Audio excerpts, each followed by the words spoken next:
అందరికీ నమస్కారం.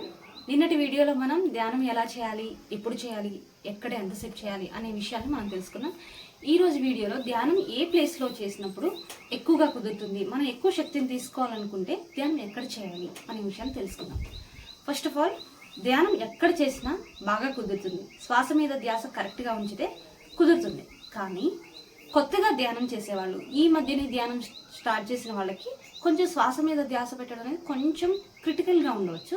సో వాళ్ళు ఏంటంటే ఈ మెథడ్స్ని ఫాలో అయినట్లయితే ధ్యానం త్వరగా చాలా ఎక్కువ శక్తిని తీసుకోవడం అనేది జరుగుతుంది. సో మరి అవేంటో ఈ వీడియోలో తెలుసుకుందాం. ఫస్ట్ ఏంటంటే పిరమిడ్ ధ్యానం.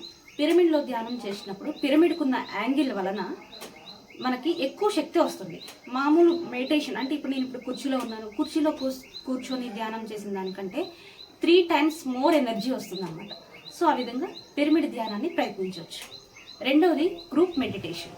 గ్రూప్ మెడిటేషన్ అంటే ధ్యానం ఒక 10 మంది 20 మంది 5గురు కూడా, 3 5 10 మంది అంతకంటే ఎక్కువ ఎక్కడ ధ్యానాలు జరిగితే అక్కడికి వెళ్ళి ధ్యానం చేయడం ద్వారా వాళ్ళు చాలా కరెక్ట్గా చేస్తారు. అంటే ఎన్నో సంవత్సరాల నుంచి నెలల నుంచి చేస్తుండడం వల్ల వాళ్ళకి మంచి ధ్యానం కుదిరినప్పుడు ధ్యానంలో మనం కాస్మిక్ ఎనర్జీని తీసుకుంటాం. సో ఆ కాస్మిక్ ఎనర్జీ మనం ఇలా క్రాస్ చేసుకొని, కాళ్ళని క్రాస్ చేసుకొని కూర్చొని ఉండటం వల్ల ఒక సర్కిల్ ఏర్పడుతుంది, ఒక ఎనర్జీ సర్కిల్ ఏర్పడుతుంది. పక్కపక్కనే కూర్చొని ధ్యానం చేయడం వల్ల అలాంటి సర్కిల్స్ చాలా చాలా ఫామ్ అవుతాయి. అలా అందరి నుంచి ఏర్పడిన సర్కిల్స్ అన్ని ఒక పెద్ద సర్కిల్ లాగా ఏర్పడి ఆ ఎనర్జీ సర్కిల్లో మనం కూడా కూర్చొని ధ్యానం చేయడం వల్ల ఆ గ్రూప్ మెడిటేషన్ వల్ల వచ్చిన ఆ ఎనర్జీ వల్ల మనకు కూడా బాగా ధ్యానం కుదురుతుంది. కాబట్టి ఎవరికి కూడా గ్రూప్ మెడిటేషన్స్ ఎక్కడ జరిగినా అందరూ మిస్ అవ్వకుండా వెళ్ళి ధ్యానం చేయాలి. అది 1 నిమిషమైనా 2 నిమిషాలైనా ఎంతసేపు అయినా గ్రూప్ మెడిటేషన్ చాలా బాగా ధ్యానం కుదిరేలా చేస్తుంది.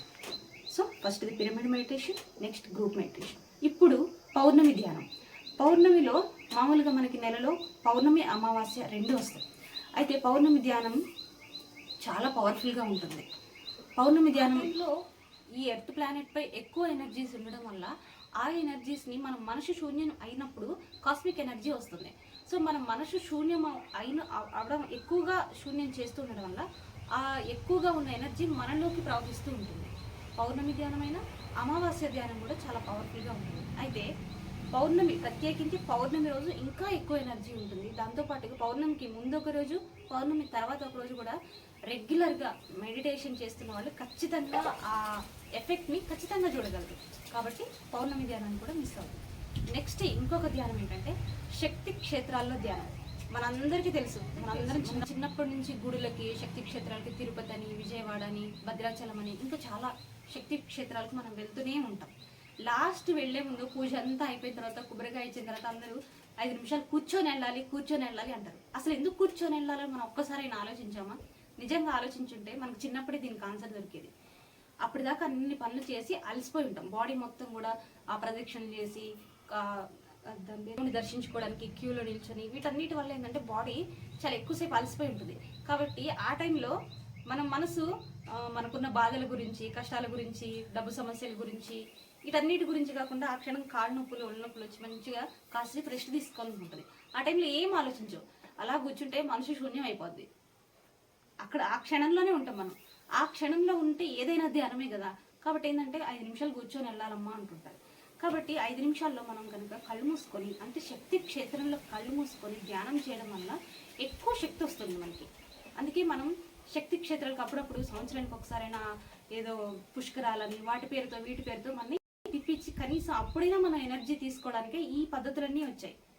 ఓకే, కాబట్టి శక్తి క్షేత్రాల్లో కూడా మనం ధ్యానం చేయాలి. ఈసారి గుడికి వెళ్ళినప్పుడు మీ దగ్గరలో ఉన్న గుడికి, ఇంట్లో ధ్యానం కుదిరిన ప్రతి ఒక్కరు కూడా దగ్గరలో ఉన్న టెంపుల్లో ధ్యానం చేయడం, ముఖ్యంగా గుడులలో అప్పుడప్పుడు ప్రత్యేక పూజా కార్యక్రమాలు జరుగుతాయి. అప్పుడు వెళ్ళి ధ్యానం అందరూ ఏం చేస్తున్నా సరే అందరూ కూడా చేయాలనుకున్న పూజ ఏదో ఒకటి చేసిన తర్వాత మళ్ళీ వచ్చి ఖచ్చితంగా ధ్యానాన్ని తప్పకుండా చేయండి. ఇకపై నెక్స్ట్ ఇంకొక ధ్యానం నేచర్, ప్రకృతిలో ధ్యానం.